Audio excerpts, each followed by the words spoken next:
Le scénario du pire est-il certain sur le front cette fois? Du gaz russe sur le papier. Alors tout le monde pensait que la rupture d'alimentation en gaz pour l'Europe c'était demain, 21 juillet. Mais voilà que ces dernières heures, Vladimir Poutine, il souffle le chaud et puis le froid. Alors vous allez le voir, l'Europe se démène quand même pour se préparer au pire. Elle frappe à plein de portes pour essayer de passer des deals, prévoir des mesures d'économie. La France, vous allez le voir, quand on peut se rassurer, on tente de le faire, donc on va le faire. Elle n'est pas forcément la plus vulnérable. Mais il y a aussi des mesures de solidarité qui sont en préparation. Et ça, c'est un débat qu'on va avoir parce qu'il commence à monter. C'est de savoir si les Français, l'opinion, seront disposés à se priver, à connaître des ruptures pour aider les autres, notamment, pourquoi pas, aider l'Allemagne à l'automne ou à l'hiver. Alors, Géraldine Wessner, je vous dis bonsoir. Merci beaucoup de nous avoir rejoints. Donc, je le disais, vous êtes journaliste au Point. Vous connaissez tout ça par cœur. Vous savez qu'avant, on fait quoi? On pose les faits, rien que les faits, les indispensables. Et c'est Baptiste Morin. Bonsoir Baptiste Morin. Bonsoir Amélie, bonsoir à tous. Donc, Gazprom doit rouvrir les vannes demain. Y a-t-il des raisons d'en douter, Baptiste? Oui, les livraisons via Nord Stream ont cessé, rappelons-le, depuis le 11 juillet dernier. Alors, rien d'anormal parce que c'est le cas chaque année pour cause de maintenance. Mais avant cela, Gazprom avait déjà baissé ses livraisons de 60%, prétextant un problème de turbine. Alors, le gazoduc reprendra-t-il du service demain? Hier, depuis Téhéran, Vladimir Poutine a assuré que les livraisons reprendront. Est-ce que c'est rassurant? Pas si sûr, parce que voilà ce qu'a déclaré en fait Vladimir Poutine. D'abord, oui, Gazprom, il le dit, a rempli, continue de remplir et remplira pleinement ses obligations si quelqu'un en a besoin. Mais il a ajouté aussi, il ne fait aucun doute que nos partenaires rejettent ou essayent de rejeter toutes leurs propres erreurs sur la Russie et Gazprom. Vladimir Poutine qui a aussi indiqué que les Occidentaux payaient le prix des sanctions qu'ils avaient infligées à Moscou. Du coup, comment réagissent les Européens? Eh bien, il se prépare au pire. Deux images qui sont loin d'être anodines. La première, celle-ci, Mario Draghi en visite officielle à Alger, c'était lundi. Le Premier ministre italien qui s'est assuré que l'Algérie sera désormais le premier fournisseur de gaz de l'Italie. Et puis la deuxième image, c'est un autre déplacement. Cette fois-ci, c'est Ursula von der Leyen qui était à Bakou. C'était lundi aussi. La présidente de la Commission européenne qui est allée négocier davantage de livraisons de gaz de la part de l'Azerbaïdjan. L'Europe qui se tourne aussi vers la Norvège, son deuxième fournisseur derrière la Russie. L'Europe qui également a triplé les livraisons de gaz naturel liquéfié par navire méthanier depuis les États-Unis. Rappelons que l'Union européenne consomme 400 milliards de mètres cubes de gaz par an et que sur ces 400 milliards, 145 milliards de mètres cubes viennent de Russie. On parle donc de 36%, de plus d'un tiers du gaz consommé par l'Europe. Bon, sait-on précisément à quoi s'attendre si la Russie décide vraiment de couper le robinet? On en sait plus grâce aux travaux du Fonds monétaire international. Un arrêt total des livraisons de gaz russe coûterait cher à l'Union européenne. Voilà ce que conclut le FMI. Alors on parle de quelques 2,5 points de PIB, ce qui correspondrait à 362 milliards d'euros, avec des pays plus touchés que d'autres. Les plus touchés, la Hongrie, la Slovaquie et la République tchèque. Pour eux, la perte pourrait aller jusqu'à 6 points de leur PIB. Alors Bruxelles se prépare. La Commission européenne a annoncé ce matin son plan. Écoutez la présidente de la Commission. What is the proposal? To make it through the winter, assuming there is a full disruption of Russian gas, we need to save gas to fill our gas storages faster. And to do so, we have to reduce our gas consumption. I know this is a big ask for the whole of the European Union, but it is necessary to protect us. Alors très concrètement, l'objectif, réduire de 15% notre consommation de gaz entre août 2022 jusqu'à mars 2023 par rapport à la moyenne des 5 dernières années. C'est une baisse de 45 milliards de mètres cubes de gaz. Des pistes ont été données, la baisse du chauffage et de la climatisation des bâtiments qui permettrait d'économiser quelques 11 milliards de mètres cubes d'après les calculs de Bruxelles. La baisse aussi des thermostats chez les foyers d'1 degré dans les ménages jusqu'à 10 milliards de mètres cubes économisés, toujours d'après Bruxelles. Si cette baisse de 15% sur la base du volontariat ne suffisait pas, Bruxelles envisage des coupures. Cette fois-ci, ce seraient des contraintes et ces coupures cibleraient en priorité l'industrie. Et nous, en France, plus précisément, que doit-on craindre ? Eh bien, le FMI nous classe parmi les pays les moins touchés. Il estime l'impact d'une coupure de gaz russe à 1 point de PIB, 25 milliards d'euros environ. Alors, c'est limité. Pourquoi ? Parce que le gaz russe ne représente que 17% du gaz que l'on importe. La note serait bien plus salée pour l'Allemagne, par exemple, qui est dépendante à 55%. Pour autant, nous serons tenus, vous l'avez dit, à la solidarité, ce qui pourrait gommer les écarts entre les pays. Et puis l'autre risque, ce sont des réactions en chaîne. Parce que ce qui fait notre force, c'est notre fameux parc nucléaire, notre parc de réacteurs. Sauf que sur nos 56 réacteurs, 29 aujourd'hui sont indisponibles, notamment pour des causes de maintenance ou de corrosion. Pour compenser, on sollicite nos centrales à gaz, sauf que les prix vont augmenter, que ça coûtera de plus en plus cher de les solliciter. Et l'exécutif a déjà commencé à préparer les Français à une idée, la sobriété. Écoutez.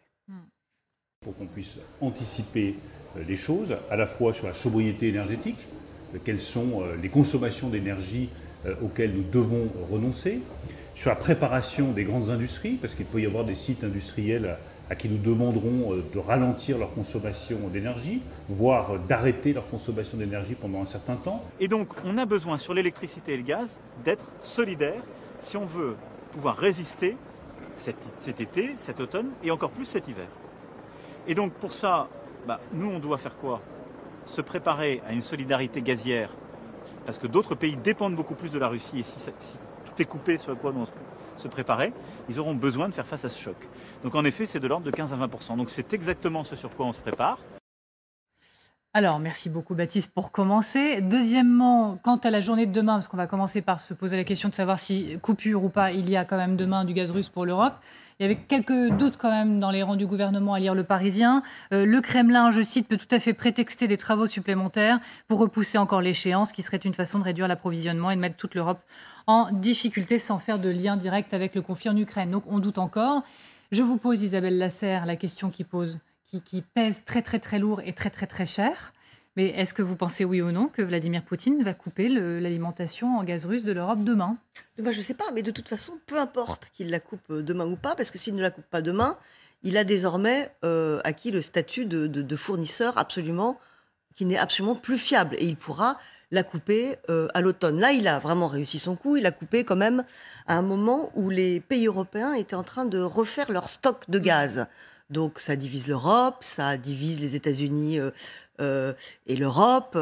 Et donc il peut tout à fait couper au mois d'octobre, au mois de décembre. Voilà, donc de toute façon c'est terminé. Il a accéléré le mouvement vers l'indépendance énergétique que désormais les pays européens sont contraints d'emprunter.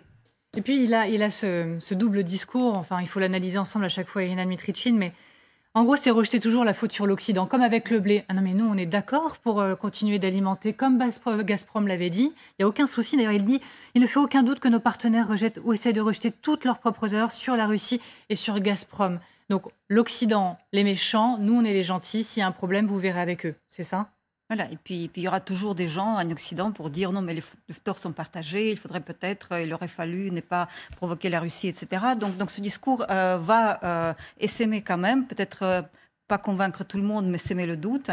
C'est un discours aussi qui s'adresse à son peuple et aussi à tous ceux qui sont prêts à le suivre.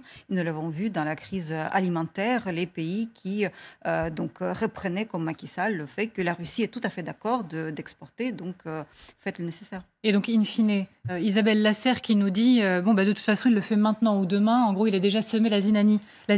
Il nous tient, en fait. Est-ce que, en gros, nous sommes pris au piège, et non seulement nous sommes pris au piège, mais on est bien tombé dedans. Parce que hier, je ne sais pas si vous avez vu cette information, mais l'Union européenne a soumis une disposition sur la levée d'une partie des sanctions à l'encontre de 7 banques russes pour faciliter le commerce alimentaire. Est-ce que, oui, il nous a pris au piège, mais tellement pris au piège qu'on est obligé effectivement de revenir en arrière sur ce qu'on a décidé? Bien sûr qu'on est pris au piège, mais ce n'est pas une surprise, parce que les conditions de notre impuissance, on les a fabriquées sciemment depuis plus de 10 ans. Donc je pense que c'est un peu stérile aujourd'hui d'avoir ce débat-là. C'est la faute de qui? C'est quoi? Est-ce qu'on aurait pu y faire? Maintenant, on est au pied du mur, et la question est de savoir qu'est-ce qu'on fait espérer qu'il rouvre le robinet, ça me semble pas une bonne stratégie, une bonne politique, puisqu'il aura toujours au-dessus de notre tête cette épée de Damoclès de pouvoir le fermer. Donc la question est de savoir comment on s'en passe, aujourd'hui bien sûr à court terme, mais surtout à très long terme. Et ce que je trouve assez inquiétant, c'est que j'ai entendu de la part de la Commission européenne des solutions de court terme, mais à long terme, rien. C'est-à-dire qu'à court terme, elle a parlé d'un plan, Madame von der Leyen, de 3S. La sobriété, évidemment, la sobriété, c'est une solution de court terme. On a vu, le Japon avait fait un plan particulièrement intéressant après Fukushima pour baisser les consommations, des choses très volontaristes collectives, comme couper toutes les enseignes, limiter la vitesse de circulation des trains, etc. C'est quelque chose qui peut être envisagé pour passer l'hiver, effectivement. Elle a parlé de substitution. Alors, bien sûr, il faut substituer. On peut acheter du gaz aux Américains, aux Qataris, mais ça reste une dépendance, si vous voulez. Et de solidarité, c'est là où, en fait, ça risque de coincer, où Vladimir Poutine va appuyer le problème, parce que... C'était ma grande question. En fait, voilà. Parce que c'est franchement, Robert Ménard, le débat qui monte, et je me tourne vers le maire que vous êtes. Certains disent, en fait, à l'automne, à l'hiver, quand nous, on va devoir potentiellement se priver parce qu'il va falloir peut-être donner du gaz et de l'énergie aux Allemands. Est-ce que vous pensez que ça va passer? Parce que beaucoup de Français pourraient se dire, nous, on a quand même essayé de tout bien faire, puis en plus, on a rempli nos stocks, et puis ça fait des mois qu'on parle de pouvoir d'achat et qu'on est en difficulté, et il faudrait aider les Allemands, et pourquoi nous, en gros, on aurait froid pour aider les autres? Est-ce que vous le craignez, ce débat-là? J'ai en mémoire, et je ne suis pas le seul ici à avoir en mémoire, des propos sur les Allemands, pas forcément sympathiques, pour ne pas dire plus, d'une partie de la classe politique. Il ne faut pas beaucoup pousser un certain nombre pour que sur les Allemands en particulier, on tienne un discours qui rappelle, là encore, des propos qu'on n'a pas envie de tenir. Donc je suis curieux de voir, là aussi, le courage d'une partie de la classe politique, à droite comme à gauche, de nouveau, qui aura le courage de dire « oui, il faut être solidaire avec les Allemands ». Quoi ce qui s'est passé avant, il faudra l'être parce qu'on n'a pas de solution. En tout cas, à court terme, moi je veux bien. La politique, c'est aussi gester. Attendez, c'est gérer. Ensuite, vous me disiez, je suis maire de la ville. Oui, bien sûr, je suis maire d'une ville. Vous savez ce que moi j'ai demandé à mes services, c'est d'ores et déjà, je leur ai dit en septembre, je veux un plan sur la diminution de notre consommation. Et moi, je vais essayer de donner l'exemple. Je veux dire, t'es élu, il faut que tu donnes un exemple. Sinon, à quoi ça sert de dire aux gens, baissez d'1 degré votre thermostat si toi, t'es pas foutu de le faire dans ta ville. Nous, on emploie en gros, entre tout le monde là, ça fait 2700 fonctionnaires. Vous imaginez donc autant de gens qui travaillent, ce que ça consomme. On va donner des exemples. Madame, moi, je veux bien qu'on se projette à 10 ans. Aujourd'hui, mais aujourd'hui, on a besoin, d'être solidaire avec le reste de l'Europe, qu'on aimait ou pas les choix qu'ils ont faits. 2, qu'on soit sobre, il a raison sur ce point-là, le pouvoir public a raison, et il faut donner l'exemple. Moi, je pense que si on ne fait pas ça, on est juste irresponsable. Géraldine Mosner. Vous n'avez qu'un bout du problème. La solidarité, oui, mais la solidarité ne va pas sans réciprocité. Et si le problème de cette solidarité exigée sans... c'est même pas des contreparties, c'est qu'il faut avoir à un moment une politique et une pensée cohérente.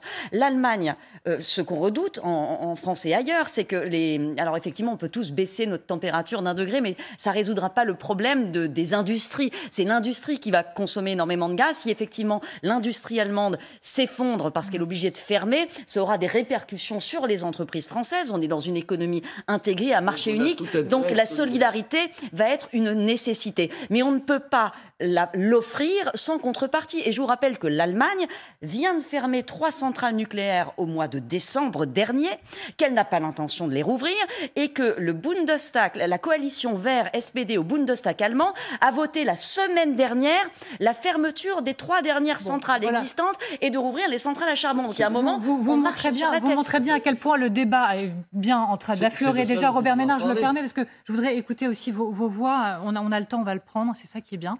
Mais Isabelle Lasserre, Le Figaro, dans vos pages aujourd'hui, il y a un édito qui s'appelle « Qui devra passer le Noël à la bougie ?» C'est signé Bertie Bayard.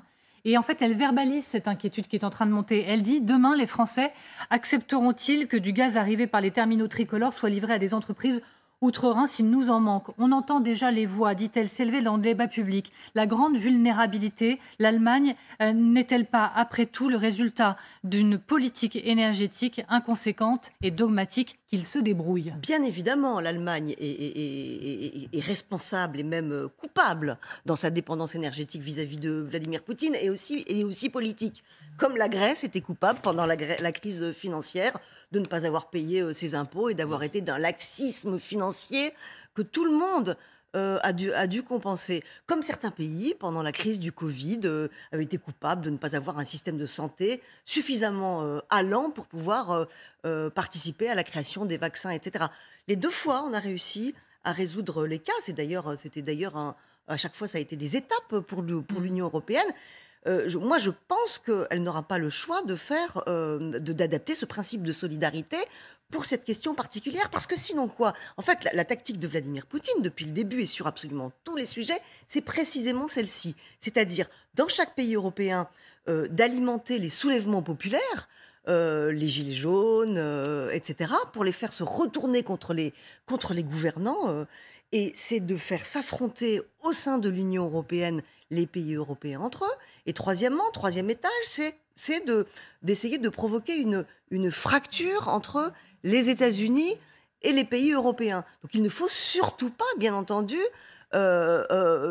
tomber dans ce piège qui est tellement grossier. Mais attendez, on peut être aussi optimiste et se dire finalement, je vous laisse du coup continuer. Non, mais pour une fois, Vladimir Poutine voulait tuer l'OTAN, il l'a ressuscité.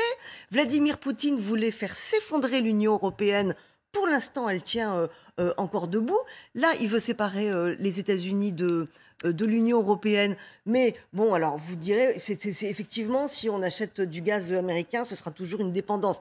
Bon, la différence, c'est que c'est pas un pays, c'est pas une dictature et c'est pas un pays qui est en guerre. Mais en fait, il est en train de resserrer, au contraire, les liens transatlantiques. Mais parce que je suis celle aussi qui met des mais parfois, ça fait partie de mon travail. Irina Dmitrichine, vous entendez le débat sur les opinions qui pourraient finir par craquer, en somme, sur l'Europe qui pourrait finir par être fragilisée. À quel point comment vous réagissez quand vous voyez ça en tant qu'Ukrainienne ? Vous dites, il est en train d'y arriver, Vladimir Poutine. Je prends un exemple très concret, la Hongrie. Alors vous me direz, oui, c'est Viktor Orban, c'est toujours comme ça avec lui. Mais il a déjà annoncé qu'il n'exporterait pas de gaz vers d'autres pays. Est-ce que vous dites qu'il est en train d'y arriver, Vladimir Poutine, à déstabiliser l'Europe ? Alors, il va essayer, c'est sûr, par tous les moyens, et il est de la responsabilité des médias comme des politiques d'expliquer, de faire des bons choix et de faire comprendre qu'il y a des petites concessions qui doivent être faites au nom des grands principes et au nom de cette unité européenne dont on a su faire preuve dans les moments de crise. Et c'est peut-être le moment aussi de se montrer solidaire et de ne pas faire fonctionner les petits égoïsmes américains. Pour ce qui est de la Hongrie et de la Slovaquie, ce sont des tout petits pays, donc peut-être il faut tenir compte du ratio de ce que représentent ces pays, aussi bien dans l'économie européenne. Donc si à leur niveau, leur dépendance est plus importante, ça correspond quand même à des tout petits chiffres au niveau européen. Et l'Allemagne, peut-être effectivement, le débat d'ailleurs est lancé en Allemagne sur comment on en est arrivé là, pourquoi on est arrivé dans une telle dépendance responsable et coupable, comme vous avez dit tout à l'heure. Donc c'est le moment de faire preuve de la solidarité européenne et de l'unité européenne dont l'Europe, jusqu'à présent, a réussi à faire preuve. Robert Ménard. Mais je pense exactement la même chose. Je pense que la classe politique, elle est aujourd'hui devant ses responsabilités, parce qu'il y a toutes les raisons que vous évoquez, mais on peut répondre à ça. Il faut juste un peu de courage. Est-ce que l'Allemagne le souhaite ? On n'a rien vu encore. Non, je parle de la classe politique ici. Ici. Ah, mais, oui. Par rapport à M. Orban, dont toute une partie de la droite a fait une espèce de modèle absolu. On allait là-bas comme on allait à la Mecque ou comme on allait à Lourdes pour se dire qu'on était en terre sainte et que c'était ce qu'on rêvait pour la France. Peut-être qu'au vu des positions de M. Orban depuis ces derniers mois, un certain nombre de gens ont ouvert les yeux, se sont dit que peut-être ce n'est pas le saint homme qu'on nous présentait. Oui, aujourd'hui, je pense que la classe politique, madame, elle est devant ses responsabilités. On est en guerre en Europe et à un moment donné, il faut prendre des responsabilités. Ça veut dire quoi ? Ça veut dire savoir le discours qu'on choisit. Est-ce qu'on tient un discours, une espèce de démagogie électorale qui consiste à flatter à longueur de temps ses propres troupes en disant « Ah oui, mais c'est vrai que tout ça, c'est très très loin, on va d'abord s'occuper de nous et de vos petits intérêts » ou on va avoir le courage de dire « On est en guerre, on défend un certain nombre de choses et on prend un certain nombre de décisions. » À ce jour, déjà, est-ce que le gouvernement a assez préparé les esprits ? Parce qu'avant d'arriver à tout ça, il faut quand même préparer un peu le terrain. L'Allemagne ou encore l'Espagne, ça fait des semaines qu'ils ont des plans qui sont annoncés, etc. Est-ce que vous estimez... La France, Emmanuel Macron, c'est plutôt l'appel à la responsabilité, et quasi appel au calme aussi, à la responsabilité tout de même. Non, mais il y a un plan en préparation à la rentrée. Mais ailleurs, il est déjà annoncé. Mais il est déjà annoncé parce qu'ils n'ont pas la même dépendance. C'est vrai. On n'est pas du tout dans la même situation. Il faut bien le rappeler. La solidarité, ce sera la France vers l'Allemagne. Ce ne sera pas l'inverse. Donc c'est la donnée, elle est là. Pour une fois, effectivement. Mais on peut aussi comprendre la position du gouvernement français, qui est de dire pas de solidarité sans réciprocité. Il va aussi falloir que l'Allemagne et le gouvernement allemand prouvent, pas uniquement dans les mots, mais dans des actes, qu'il a compris qu'il a quand même entraîné une bonne partie de l'Europe dans un mur. Vous avez raison, dans un mur. C'est à ça que sert l'Europe. Et quand même, moi je constate, vous l'avez dit tout à l'heure, que l'Europe, elle se porte plutôt mieux qu'elle se portait il y a un an. Elle résiste plutôt mieux qu'on ne l'imaginait il y a un an. Regardez même sur la défense européenne, les décisions qui viennent d'être prises, où l'Europe met de l'argent pour acheter, pour aider à ce que les pays européens achètent ensemble des armements et plutôt des armements fabriqués en Europe. Je trouve que tout ça va dans le bon sens. Moi, je suis optimiste à condition que les voix des politiques soient des voix responsables et qu'on n'assiste pas, comme on assiste dans d'autres terrains aujourd'hui, une espèce de surenchère démagogique. Vous regardez ce qui se passe dans l'hémicycle, vous tombez à la renverse en vous disant ils sont juges-jobards. Ils sont juges-jobards. Oui, ça va au-delà de ce qui est supportable. En tout cas, l'Occident, dans sa préparation au scénario du pire, c'est aussi, donc on l'a vu tout à l'heure un peu, c'est frapper à d'autres portes que celle de la Russie pour essayer d'obtenir le gaz dont on pourrait avoir besoin. Oui, madame, est-ce que du coup, qui vous disent que dépendre de la Russie comme dépendre des Américains, au fond, c'est la même chose. Évidemment, quand tu commences dépendre du Qatar, c'est pas forcément souhaitable non plus. Pardon. Je parle des États-Unis. Vous avez remarqué que c'est juste. Oui, les États-Unis, ce sera quand même plus juste, du Qatar. Oui, d'accord, mais les États-Unis, juste, c'est quand même plutôt notre allié, quand même. Grosso modo, c'est plutôt une démocratie, contrairement à ça. Ça ne peut pas être une solution de long terme. Ah oui, d'accord. Quoi qu'il en soit, est-ce que ça oblige les Européens donc à frapper effectivement à d'autres portes? Et en somme, on sort des mains de la Russie, mais pour se mettre potentiellement aussi dans d'autres mains, d'autres alliés de circonstances et recréer des interdépendances qui pourraient être problématiques aussi à l'avenir. Quel est le problème d'acheter du gaz aux États-Unis? Moi, je n'en vois aucun, si ce n'est l'argent que ça coûte, parce que le gaz... Le gaz de schiste auquel on fait traverser la planète en cargo, peut-être. Et très cher. C'est peut-être un problème. Cher, polluant. Enfin, si, c'est un problème. Quand il y a la guerre, peut-être qu'on peut accepter que des choses soient polluantes. C'est un problème financier. C'est pas un problème de. Je veux dire, les États-Unis ne sont pas une dictature, donc il vaut mieux dépendre quand même des États-Unis que dépendre de la Russie. Biden, le problème, c'est un problème économique Poutine, et financier. Il faut pas rigoler. Comment on va faire pour payer? Irina Dmitrichine. Oui, je pense qu'il faut, effectivement, vous m'avez demandé ce à quoi ça me fait penser, et ce qu'on a vu au Parlement français ces derniers jours, c'est juste désolant quand on voit ce qui se passe en Ukraine et quand on compare le triste spectacle auquel on a pu assister. Je pense qu'il y a des deux mots choisis le moindre. Peut-être le Qatar n'est pas le partenaire rêvé, mais essayons de faire les choses progressivement, et pour l'instant, l'urgence, c'est de ne pas laisser Poutine gagner son pari. Robert Ménard, vous avez dit il y a tout juste quelques secondes, en temps de guerre, on peut peut-être accepter des choses plus polluantes. Bon, on est en temps de guerre, quoi. En somme, oui. C'est ça. Il y a des urgences. La vie, c'est des compromis. La vie, c'est de faire avec le réel. On ne peut pas peut-être avoir la même politique aujourd'hui énergétique en Europe qu'il y a 3 ans, quand on était tous à penser que jamais la Russie envahirait l'Ukraine. C'est comme ça. Moi, je prends acte des choses. Et vous le disiez, madame, il faudra discuter avec les Allemands et peut-être leur dire que leur phobie antinucléaire, aujourd'hui, il faut peut-être juste qui s'interrogent là-dessus. Et pas seulement, il faut aussi que les Français s'interrogent. Je préférerais qu'on construise en urgence en France des méthaniseurs grande échelle plutôt que des terminaux méthaniers pour acheminer du GNL américain. Mais ça, on n'a pas ce débat. Alors, ce débat, si vous l'avez aimé, restez avec nous. Il y en a un autre qui vous attend dans quelques instants. On va parler de taxer les super profits. Je remercie beaucoup Isabelle